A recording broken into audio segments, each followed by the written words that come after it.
केंद्र सरकार के सबका साथ सबका विकास के दावे के बावजूद बजट भाजपा शासित राज्यों का पक्ष लेता हुआ और झारखंड जैसे विपक्ष शासित राज्यों में राशि और परियोजनाओं के आवंटन में भेदभाव करता हुआ साफ प्रतीत होता है।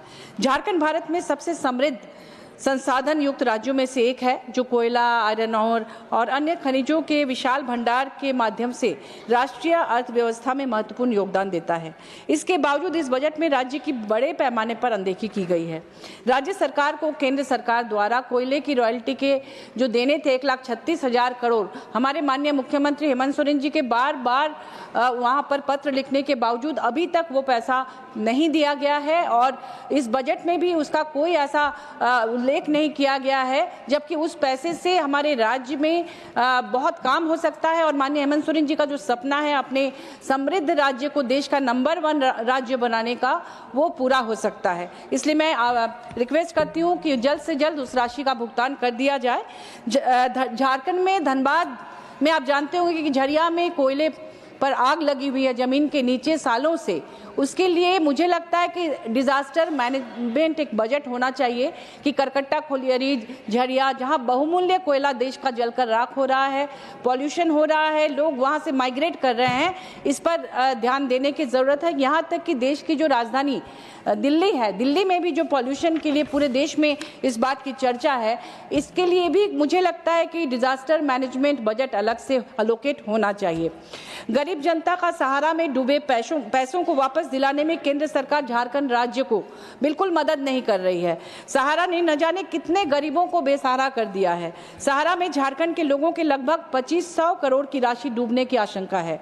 3 लाख से ज्यादा छोटे बड़े निवेशकों का पैसा फंसे होने का अनुमान है। धनबाद के लगभग 1872 लोगों ने राज्य सरकार से शिकायत की है। राज्य सरकार लगातार केंद्रीय रजिस्ट्रार को पत्र लिखकर पैसे वापस दिलाने की मांग कर रही है, लेकिन माननीय सुप्रीम कोर्ट के निर्देश के बावजूद केंद्र सरकार मौन है। इस पर ध्यान देने की जरूरत है।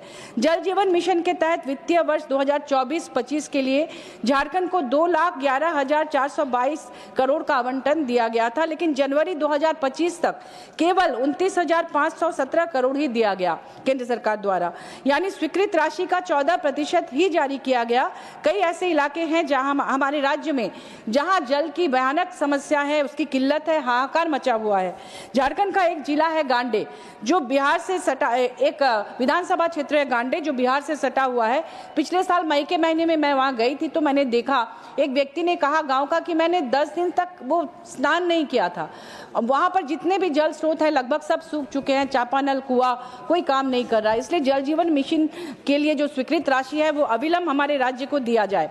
एनसीआरबी का 2022 का डेटा उठाकर देख ले, भारत में आत्महत्या दर 12.4 प्रति 1 लाख के साथ दुनिया में सबसे अधिक है और मानसिक विकारों का इलाज प्राप्त करने में 83% की कमी है, जो चिंताजनक है। इसके बावजूद मानसिक स्वास्थ्य को पर्याप्त वित्तीय समर्थन नहीं मिला।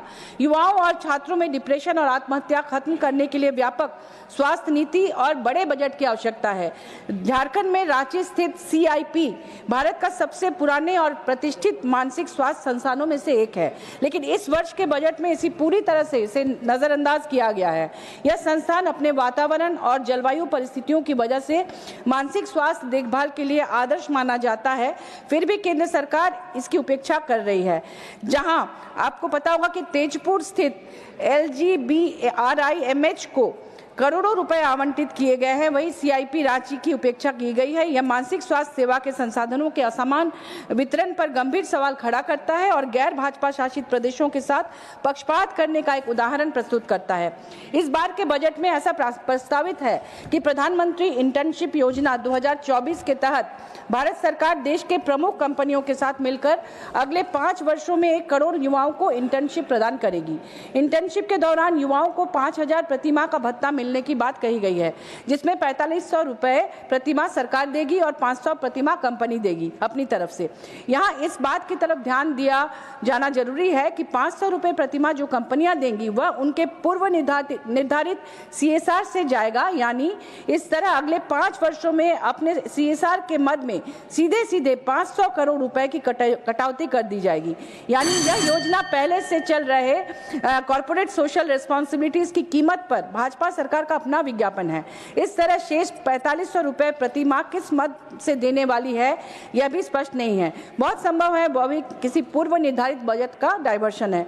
अतः इस स्तर पर सरकार को अपनी स्थिति स्पष्ट करनी चाहिए और इस योजना के लिए अलग से बजट का प्रावधान किया जाना चाहिए, क्योंकि जिस इलाके में कंपनियां काम करती हैं वहां के पॉल्यूशन से निपटने की जिम्मेदारियां कंपनियां उठाती हैं।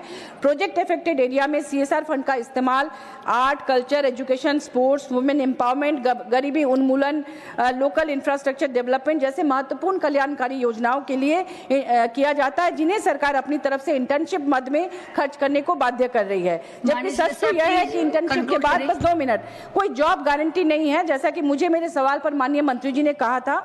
ऐसे में हो सकता है कि युवा बाद में बाहर नौकरी के लिए चले जाए और स्थानीय लोगों को CSR मद से मिलने वाले लाभ भी ना मिले। कहीं ऐसा ना हो कि 6 महीने से साल भर के लिए ट्रेनिंग प्राप्त युवा अग्निवीर से बहाल हुए युवाओं की तरह ठगासा महसूस करे, जबकि अग्निवीर में तो फिर भी 3 साल की नौकरी है। वादों की गति, मैं 2 पंक्ति बोलकर खत्म कर रही हूँ कि किसी ने कहा है, ठीक ही कहा है, कि वादों की गठरी उठाए फिरते हैं, हक की बातों को दबाए फिरते हैं, रोजगार के नाम पर मिलती है तालीम और सपनों को बहलाए फिरते हैं। धन्यवाद। और ऐसी खबरें देखने के लिए सब्सक्राइब कीजिए हमारे यूट्यूब चैनल को। वीडियो पसंद आए तो लाइक, कमेंट और शेयर जरूर कीजिए। शुक्रिया।